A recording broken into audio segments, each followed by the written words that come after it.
Resurrección y santificación. Martyn Lloyd-Jones. Pablo estaba muy preocupado por la vida de los miembros de la iglesia de Corinto y, en particular, por su conducta. En otras palabras, estaba preocupado por su santificación. Allí estaban ocurriendo cosas que estaban muy mal. Por ejemplo, había un abuso en el servicio de la comunión, dado que algunos comían y bebían demasiado. También habían problemas con el hermano más débil, con las carnes ofrecidas a los ídolos y con todas las cuestiones de las sectas, las divisiones y el cisma. Ahora, el apóstol estaba preocupado por estos asuntos, no solo desde un punto de vista teológico primario, sino particularmente por su efecto en la vida diaria de la iglesia y en la vida de sus miembros. Y exactamente de la misma manera, se preocupó por ellos sobre esta cuestión de la resurrección, porque ciertas personas les habían estado enseñando una falsa doctrina al respecto. Estaban despojando toda la idea de la resurrección de nuestro Señor de su verdadero sentido y significado, y el apóstol estaba muy preocupado por esto. El Evangelio del Nuevo Testamento, el mensaje de la iglesia cristiana desde el principio, se basa en la resurrección física literal del Hijo de Dios de la tumba. Se basa en la tumba vacía, en el hecho histórico literal de Cristo resucitado en el cuerpo de entre los muertos. Y esto es vital, como enfatiza aquí el apóstol, desde el punto de vista práctico. Su importancia emerge cuando vemos el efecto de la doctrina errada en nuestra vida diaria. ¿Te darás cuenta de su argumento? Dice: ¿qué harán los que se bautizan por los muertos si en ninguna manera los muertos resucitan? ¿Y por qué nosotros peligramos a toda hora? Si estoy arriesgando mi vida y mi reputación en este asunto, como lo estoy haciendo, dice Pablo, soy un tonto si la resurrección no es un hecho. Os aseguro, hermanos, por la gloria que de vosotros tengo en nuestro Señor Jesucristo, que cada día muero. Él moría diariamente por el Evangelio, pero dice, todo está mal si esa otra doctrina es correcta. Si como hombre batallé en Éfeso contra fieras, ¿qué me aprovecha? Si los muertos no resucitan, comamos y bebamos, porque mañana moriremos. Así no haya error en todo esto, dice el apóstol. Lo que un hombre cree sí importa. Lo que un hombre cree en detalle sí cuenta. Y es tan cierto en la iglesia de hoy como lo era cuando Pablo escribió esas palabras. Lo que un hombre cree va a determinar en última instancia su vida. Un hombre que es flojo en la doctrina, eventualmente se vuelve flojo también en su vida y en su conducta. No se pueden separar estas cosas. La doctrina y la conducta están indisolublemente unidas. Por eso el apóstol escribe el capítulo y lucha como lo hace por la verdad de esta doctrina en particular. Veamos pues por qué todo esto es cierto y cómo funciona. ¿Por qué debemos creer en la doctrina del Nuevo Testamento de la resurrección física literal? Te daré varias respuestas a esa pregunta. La primera es que es la única, por encima de todo lo demás, que realmente demuestra que Jesús de Nazaret es el Hijo eterno de Dios. No quiero concentrarme en esto ahora porque estamos más preocupados por los aspectos prácticos de la carta, pero seamos claros al respecto. Fue declarado Hijo de Dios con poder, según el Espíritu de Santidad, por la resurrección de entre los muertos. Fue la resurrección lo que finalmente convenció a los discípulos que hasta entonces habían estado inseguros y dudosos y escépticos. Estaban cabizbajos y abatidos por la muerte en la cruz. Fue cuando se enteraron que había resucitado, cuando comprendieron que era el Hijo de Dios. La resurrección es la verdad final última de la deidad única del Señor Jesucristo. Es la certeza última del hecho de que Él es verdaderamente el Hijo unigénito de Dios. Y eso, por supuesto, lleva a esto. Corrobora su afirmación de que el Padre lo envió al mundo para hacer una obra específica. Él siguió diciendo eso. Es el gran tema de Juan 17. Había sido enviado al mundo por el Padre para hacer una obra determinada y aquí, mediante la resurrección, Él demuestra que ha hecho la obra y la ha completado. Pablo dice en Romanos, el cual fue entregado por nuestras transgresiones y resucitado para nuestra justificación. Si el Señor Jesucristo no hubiera resucitado literal y físicamente de la tumba, nunca podríamos estar seguros de que realmente hubiera terminado la obra. ¿Y cuál era la obra? Era satisfacer las demandas de la ley. La ley de Dios exige que el castigo por el pecado sea la muerte, y si Él ha muerto por nuestros pecados, no solo debemos estar seguros de que ha muerto, sino que ha acabado con la muerte y que ya no hay más muerte. Él ha respondido las máximas demandas de la ley y de la misma manera ha respondido a todas las máximas demandas de Dios. El argumento del Nuevo Testamento es que cuando Dios resucitó a su Hijo de entre los muertos, estaba proclamando a todo el mundo: estoy satisfecho en Él. Estoy satisfecho en la obra que Él ha hecho. Lo ha hecho todo. Ha cumplido con todas las demandas. He aquí, Él ha resucitado. Por lo tanto, estoy satisfecho en Él. Y no solo eso. La resurrección demostró que Él ha vencido a todo enemigo que se oponía a Él, a Dios y a nosotros. No solo ha satisfecho la ley y conquistado la muerte y el sepulcro, sino que ha vencido al diablo y a todas sus fuerzas, y al infierno, y a todos los principados y potestades del mal. Ha triunfado sobre todos ellos y lo demuestra en la resurrección. El diablo no puede retenerlo. La muerte y el infierno no pueden retenerlo. Los ha dominado a todos. Ha emergido al otro lado.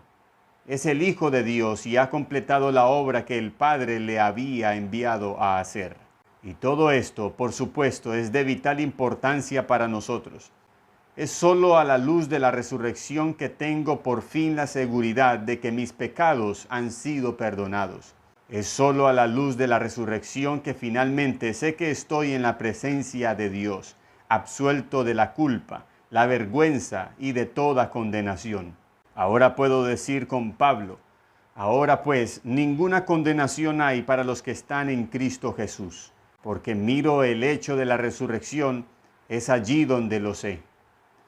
Nota cómo Pablo argumenta en 1 Corintios 15, 17 cuando dice: si Cristo no resucitó, vuestra fe es vana, aún estáis en vuestros pecados. Si no es un hecho que Cristo literalmente resucitó de la tumba, entonces todavía eres culpable ante Dios. Tu castigo no ha sido pagado, tus pecados no han sido tratados, todavía estás en tus pecados. Eso es lo que importa. Sin la resurrección no puedes presentarte ante Dios. Todavía no estás seguro de si eres perdonado y si eres un hijo de Dios. Y cuando un día llegues a tu lecho de muerte, no lo sabrás, no estarás seguro de a dónde vas, ni qué te va a pasar, el cual fue entregado por nuestras transgresiones y resucitado para nuestra justificación. Romanos 4:25. Es allí en la resurrección donde me presento ante Dios libre y absuelto, y sin temor, y sé que soy realmente un hijo de Dios. Entonces, ¿ves la importancia de aferrarse a esta doctrina y por qué debemos insistir en los detalles y no contentarnos con una creencia vaga y general en el Señor Jesucristo? Pero espera un momento. Me imagino a alguien diciendo: sí, creo todo eso, pero mi problema es, ¿cómo voy a vivir en este mundo?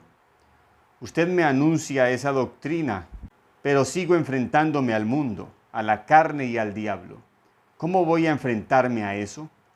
Mi problema es cómo ser santificado, cómo llegar a ser santo, cómo avanzar en la gracia y en el conocimiento de Dios y seguir a Cristo como quiero hacerlo. Bien, la respuesta a todo esto se da aquí en 1 Corintios 15, 19. Si en esta vida solamente esperamos en Cristo, somos los más dignos de conmiseración de todos los hombres. Junto con los otros versículos que ya les he citado, versículo 13, 32, 33, todo esto tiene un efecto muy práctico en nuestras vidas en este mundo. Permítanme resumir todo esto. Si estamos preocupados por nuestra vida en este mundo y por la lucha contra el mundo, la carne y el diablo, lo primero que debemos hacer, dice el apóstol, es echar una mirada global a esta gran doctrina de la resurrección de nuestro Señor. El Señor Jesucristo, según esta enseñanza, vino al mundo a causa de este problema del pecado y la maldad. Ese es el sentido completo de la encarnación. Él vino para combatir el reino de las tinieblas, el reino del pecado y de Satanás. Ese fue el propósito completo de su venida. Y no solo vino a hacer eso, sino que tuvo éxito al hacerlo. Fue tentado por el diablo y lo rechazó cada vez. Lo dominó, derrotó y conquistó al diablo y a todos sus poderes y a todas las fuerzas del Hades. Y finalmente lo ha hecho en su muerte y en su gloriosa resurrección. Sí, todo eso está muy bien, dice nuestro interlocutor. Pero después de todo, cuando miro a mi alrededor, no me parece ver eso. Veo el pecado y las tentaciones flagrantes, rampantes. Veo a los hombres empeñados en el mal. Veo guerras y oigo rumores de guerras. Está muy bien de que digas que Cristo ha conquistado todos estos poderes, pero yo no veo eso en este mundo. ¿Cómo va a ayudarme realmente todo lo que dices? La respuesta está aquí, en los versículos 23 al 25. Pero cada uno en su debido orden. Cristo, las primicias, luego los que son de Cristo en su venida, luego el fin, cuando entregue el reino al Dios y Padre, cuando haya suprimido todo dominio, toda autoridad y potencia, porque preciso es que Él reine hasta que haya puesto a todos sus enemigos debajo de sus pies. Ahora, esto significa que el Señor Jesucristo todavía continúa la lucha. Cuando estuvo en la tierra en su propia persona, derrotó al enemigo en cada punto y finalmente lo derrotó en la cruz y en la resurrección. Sí, pero ahora habiendo ascendido al cielo, ha llevado cautiva la cautividad y está sentado a la derecha del trono de Dios con autoridad y poder. ¿Y qué está haciendo allí? Bien, según esta enseñanza, está reinando allí. Este mundo no se ha salido de sus manos. Todavía es el mundo de Dios y Cristo todavía está gobernando y reinando sobre él. Toda autoridad está en sus manos. Él ha sido capaz de abrir el libro de la historia y el libro del destino. Solo Él fue lo suficientemente fuerte para romper los sellos y abrir el libro. Así que lo que se nos enseña por la resurrección es que Cristo todavía está allí llevando a cabo su propio propósito. No lo entendemos todo. No entendemos por qué no puso fin a todo inmediatamente, pero ha decidido no hacerlo así. Ha elegido salvar a un cierto número de personas. La plenitud de los gentiles y la plenitud de Israel tienen que completarse. Pero esto es lo cierto. Tan ciertamente como que Cristo se levantó triunfante sobre la tumba, Él está reinando en este momento y Él va a reinar hasta que llegue el tiempo de su retorno. El Señor Jesucristo va a regresar a este mundo y finalmente tomará al diablo y a todas sus huestes y los arrojará a un lago que arde con fuego. El mal y el pecado y el engaño y todo lo que se opone a Dios van a ser destruidos completamente y Cristo devolverá un reino perfecto a su Padre. Es absolutamente cierto. Él debe reinar, reinará hasta que todos sus enemigos hayan sido puestos debajo de sus pies. Ahora, debemos comenzar con eso. Nuestra tendencia es a asustarnos por el diablo y por la tentación y el poder y las fuerzas del mal. Decimos, ¿cómo puede un hombre débil, luchar contra todo eso? Yo digo, aparta la mirada de ti mismo por un momento. Mira lo que viene. Él está reinando, Él gobierna y finalmente va a derrotar a sus enemigos y dará fin a todo. Ese es el cuadro general. Pero permíteme mostrarte el argumento de una manera un poco más personal. ¿Cómo puedo aplicar todo esto a mi propio caso? Lo hago de esta manera. En un sentido espiritual, ya he resucitado con Cristo. Lo hemos visto en nuestros estudios anteriores. Yo estoy en Cristo y Cristo está en mí. Debo considerarme realmente muerto al pecado y vivo para Dios. He muerto con Cristo. he sido sepultado con Él y he resucitado con Él. Como hombre nuevo estoy en Cristo, y como hombre nuevo en Cristo he resucitado. He terminado con la muerte. En cuanto a mí concierne, tengo que morir físicamente, pero he terminado con la condenación de la muerte, y el terror y el aguijón de la muerte han sido quitados. Ya he resucitado con Él espiritualmente. Pero aquí quiero enfatizar este otro aspecto. Ya he resucitado con Él espiritualmente, pero todavía voy a resucitar con Él en un sentido físico y literal. Porque así como en Adán todos mueren, también en Cristo todos serán vivificados, pero cada uno en su debido orden. Cristo las primicias, luego los que son de Cristo en su venida, y luego todos los demás. La realidad de la resurrección de Cristo es un anuncio y una proclamación cierta y absoluta de que tú y yo y todas las personas resucitaremos igualmente de la tumba en el cuerpo. El apóstol explica cómo sucede todo esto en la última parte de este gran capítulo. Léanlo ustedes mismos, todo está allí. Todos seremos transformados. No será de carne y sangre. Habrá un cambio en un abrir y cerrar de ojos, pero todos vamos a resucitar con el Señor Jesucristo cuando se levantó de la tumba en esa tercera mañana. Habrá algunas personas que queden en la tierra cuando el Señor venga y serán transformadas. Se trata de lo mismo. Pero, ¿qué significa todo esto? Permíteme decirte lo que dice la Escritura y verás su significado en el asunto de nuestra santificación y en el asunto de nuestra vida diaria. Lo que sí sé es que todos compareceremos ante el trono del juicio de Cristo y daremos cuentas de las obras hechas en el cuerpo, sean buenas o malas. Y permítanme recordarles, pueblo cristiano, que eso es cierto para ustedes y para mí. Cada uno de nosotros que es cristiano tendrá que comparecer ante ese trono y rendir cuentas. Pero ahora, vean el significado de la doctrina de la resurrección. Un hombre que se da cuenta cada día de su vida, que tiene que presentarse ante Cristo y rendir cuentas, es un hombre que muy pronto va a prestar atención a la manera en que está viviendo.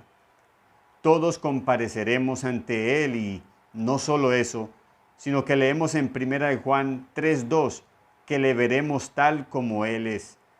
¡Qué tremendo pensamiento es ese! Aquí en la tierra hemos pasado nuestro tiempo leyendo sobre Él, pensando y meditando acerca de Él, pero entonces lo veremos tal como Él es. Ahora vemos por espejo, oscuramente, mas entonces veremos cara a cara. ¿Te das cuenta de eso? Es la resurrección la que te dice eso. Su resurrección, tu resurrección. Además, la siguiente frase en 1 Juan 3:2 nos dice que seremos semejantes a Él. Pablo dice aquí en 1 Corintios 15:53 que seremos incorruptibles. Es necesario que esto corruptible se vista de incorrupción. Y en Filipenses 3:21 nos dice que el Señor regresará y que Él transformará el cuerpo de la humillación nuestra para que sea semejante al cuerpo de la gloria suya, por el poder con el cual puede también sujetar a sí mismo todas las cosas. Mi propio cuerpo será transformado, seré incorruptible, seré glorificado, seré semejante a Él, incluso en mi cuerpo. ¡Qué pensamiento tan asombroso! Y más allá de todo eso, estas escrituras nos dicen que pasaremos nuestra eternidad en su gloriosa presencia. Estaremos con Él, con Dios, con Cristo, con el Espíritu Santo, con los espíritus de los justos perfeccionados, con los santos ángeles. Porque resucitaremos, seguiremos adelante y pasaremos nuestra eternidad en esa gloria indescriptible. Eso es lo que la Escritura nos dice que es el significado y el sentido de esta doctrina de la resurrección. ¿Qué concluyo entonces de todo esto? ¿Cuáles son las deducciones que inevitablemente debemos sacar de todo esto si realmente lo creemos?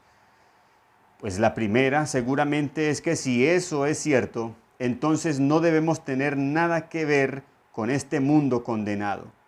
Si realmente creo que este mundo es malo y que pertenece a Satanás, debo creer al apóstol cuando dice que Cristo debe reinar hasta que haya puesto a todos sus enemigos bajo sus pies. Luego el fin, cuando entregue el reino al Dios y Padre, cuando haya suprimido todo dominio, toda autoridad y potencia. El mensaje del Nuevo Testamento es que el mundo está controlado por el diablo y por el infierno. La mundanalidad es mala, los deseos de la carne y los deseos de los ojos y la vanagloria de la vida. Todo es maldad, todo está bajo condenación, va a ser destruido total y completamente. Si creemos todo esto, ¿todavía podemos desearlo? ¿Todavía lo queremos? ¿Consideramos como estrecho el Evangelio que nos dice que le demos la espalda a todo eso? ¿Qué interés podemos tener en él? Mi siguiente deducción es que nunca debemos desanimarnos. Voy a ir más allá. No tenemos derecho a desanimarnos. Es un pecado estar desanimado. Un cristiano desanimado es una contradicción en términos. Está negando a su Señor. No debemos desanimarnos porque no estamos abandonados a nosotros mismos. Él está allí, sentado a la derecha de Dios. Él está reinando y ha dicho, toda potestad me es dada en el cielo y en la tierra. ¿No sabéis, dice Pablo escribiendo a los Efesios, el poder que obra en vosotros? Es la grandeza de su poder, la cual operó en Cristo resucitándole de los muertos. No tienes derecho de desanimarte. Él, invisible, todavía está con nosotros, llevando a cabo sus propósitos, formando su reino, reuniendo a sus elegidos, obrando todo para ese fin último. No estamos abandonados a nosotros mismos.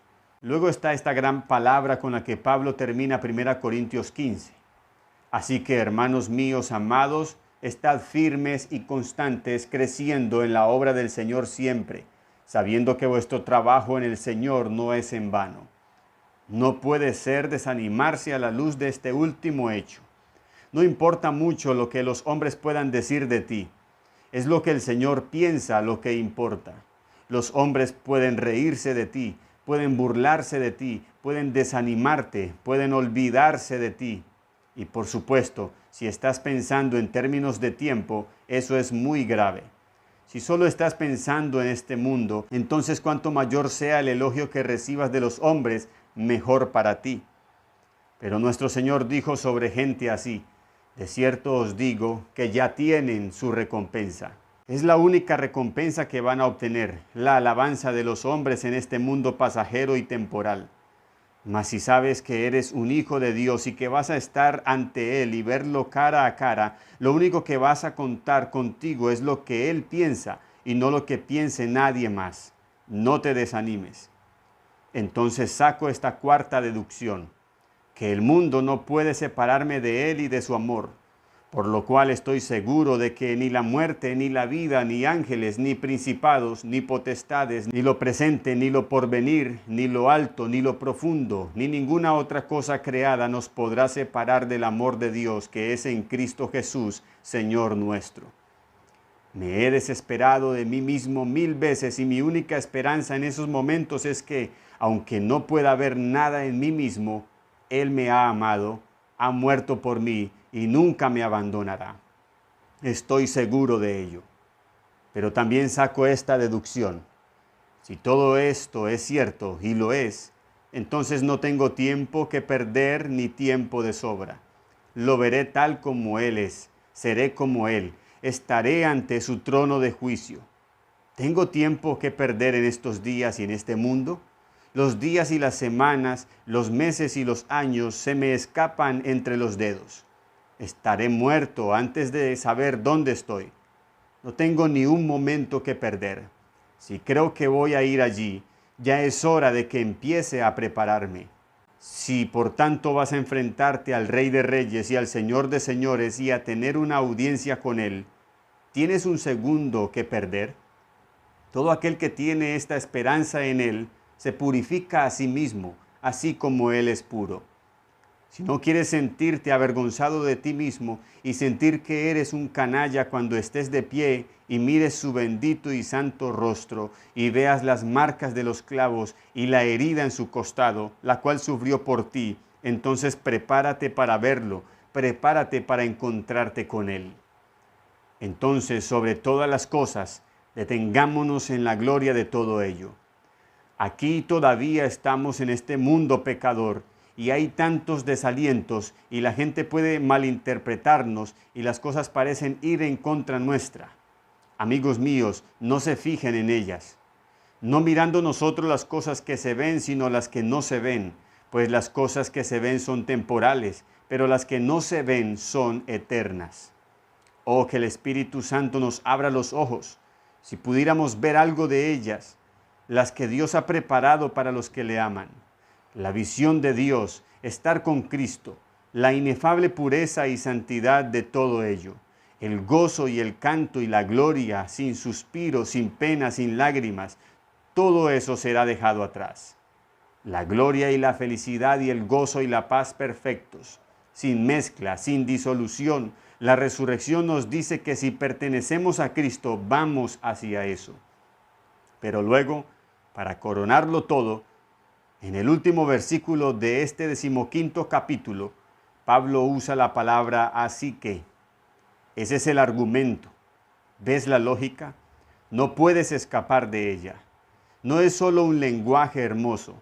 Ustedes han oído a la gente deleitarse en un versículo hermoso y decir, qué maravilloso, qué hermoso, qué perfecto. El equilibrio y la cadencia y el ritmo de las palabras. Pero eso no es lo que el apóstol quiere que sientas. Quiere que digas esto.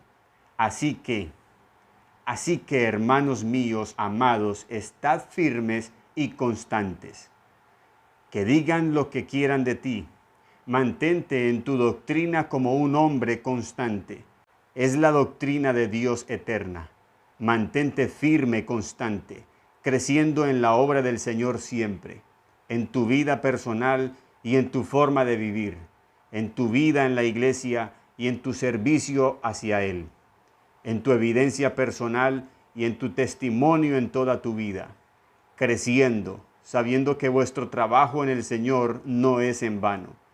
La doctrina de la resurrección, qué estímulo para nuestra santificación. Que nada se interponga entre nosotros y toda esta poderosa verdad que hemos estado considerando juntos. Esto es vital, esto es vida, esto es todo.